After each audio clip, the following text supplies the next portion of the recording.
Bismillahirrahmanirrahim. Assalamualaikum warahmatullahi wabarakatuh. Alhamdulillahirabbil alamin. Alhamdulillahilladzi anzala as-sakinata fi qulubil mu'minin liyazdadu imanan ma'a imanihim. Wassalatu wassalamu ala asyrafil anbiya'i wal mursalin wa ala alihi wa ashabihi ajma'in. Rabbi shrah li sadri wa yassir li amri wahlul 'uqdatam min lisani yafqahu qawli. Amin amin ya rabbal alamin. Alhamdulillahirabbil alamin. Banyak-banyak kita ucapkan syukur kita kepada Allah Subhanahu wa taala yang telah memberikan kita nikmat, rahmat dan juga ridhonya.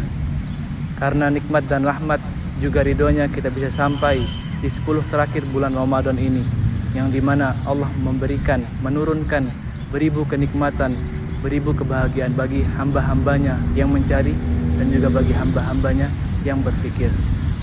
Berbicara tentang Ramadan, maka apa sejatinya Ramadan itu?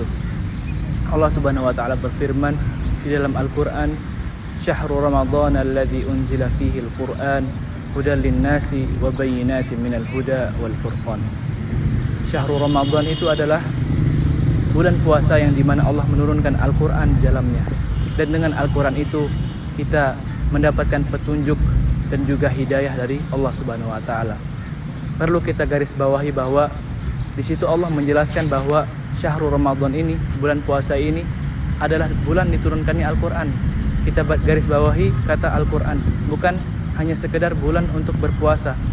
Karena jika kita bicara tentang berpuasa, umat Yahudi terdahulu puasa mereka lebih daripada kita. Umat Nasrani terdahulu juga pada berpuasa. Bahkan kaum-kaum Hindu, kaum-kaum Buddha juga semuanya berpuasa. Dan yang perlu kita ambil dari Ramadan ini adalah, yang paling penting adalah Al-Qur'annya itu sendiri. Karena Al-Qur'an ini adalah sebagai petunjuk dan juga hidayah dari Allah Subhanahu wa taala kepada manusia. Sebagaimana difirmankan dalam surat Al-Baqarah, "Dzalikal kitab la raiba fihi hudal lil muttaqin." Kitab ini, Al-Qur'an ini adalah kitab yang tidak ada keraguan di dalamnya. La raiba fihi hudal lil muttaqin, petunjuk bagi orang-orang yang bertakwa.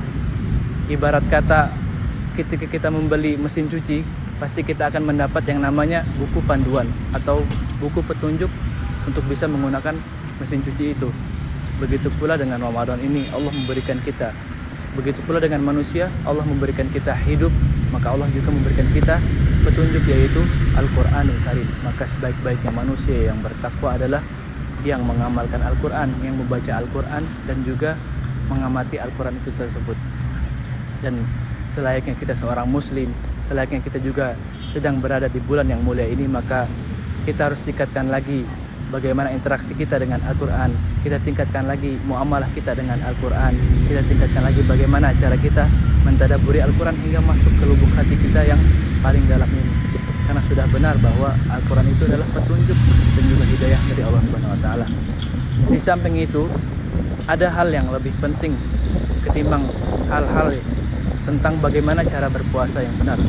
Tapi hal yang paling dasar, yang paling pokok dari itu semua adalah kenapa kita harus berpuasa di bulan Ramadan.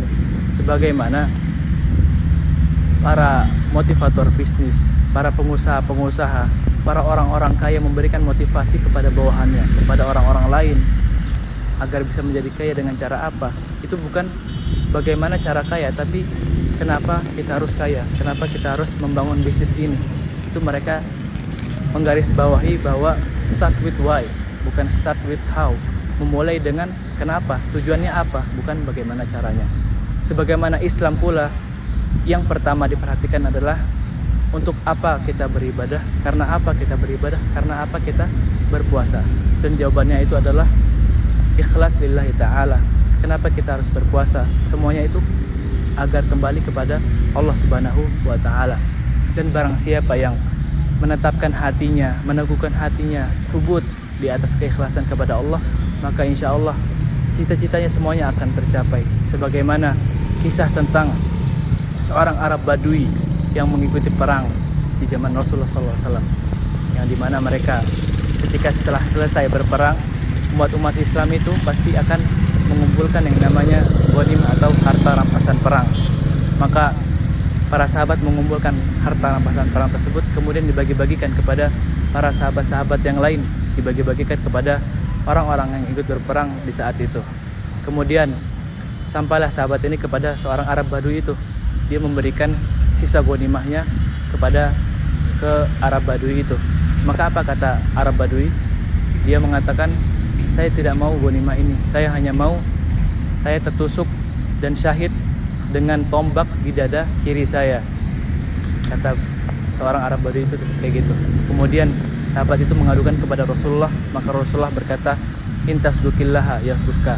Jika benar niatmu karena Allah, maka Allah akan membenarkan niatmu. Jadi jika benar kita melakukan amal tersebut, amal apa saja itu karena Allah, maka Allah akan membenarkan amal kita, maka Allah akan merealisasikan amal kita ini. Sebagaimana kita jika ingin menjadi presiden karena niat kepada Allah Subhanahu wa taala, insya Allah Allah akan memberikan jalan. Maka apa kelanjutan cerita tersebut? Perang selanjutnya dimulai, kemudian saling bunuh, saling tangkap, saling segala macam, hingga akhirnya perang selesai. Dan waktunya untuk mengumpulkan harta rampasan perang atau mengumpulkan ghanimah kembali. Dan para sahabat mengecek-ngecek para korban-korban, siapa saja yang meninggal, siapa saja yang syahid, siapa saja yang terluka. Maka diceklah semua itu. Dan sampailah sahabat ini kepada sosok Badui kemarin yang berkata, aku ingin tertusuk di medan perang dengan tombak di dada kiriku, dan aku ingin syahid di jalan Allah. Maka ketika ia melihat Arab Badui itu di saat peperangan, setelah peperangan tersebut, maka benar dia tertusuk tepat di dada kirinya dengan tombak. Maka benarlah perkataan Rasulullah, intas dukillaha yasdukka. Jika kamu benar-benar berniat karena Allah, bersungguh-sungguh karena Allah, maka Allah akan membenarkan niatmu, maka Allah merealisasikan cita-citamu. Maka mulai dari sekarang, mulai dari saat ini, kita kembalikan lagi hati kita, kita sucikan lagi hati kita untuk terus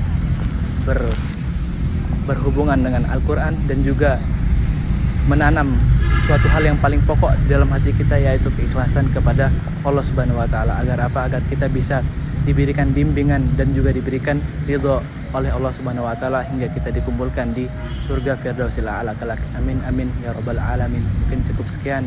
Wassalamualaikum warahmatullahi wabarakatuh.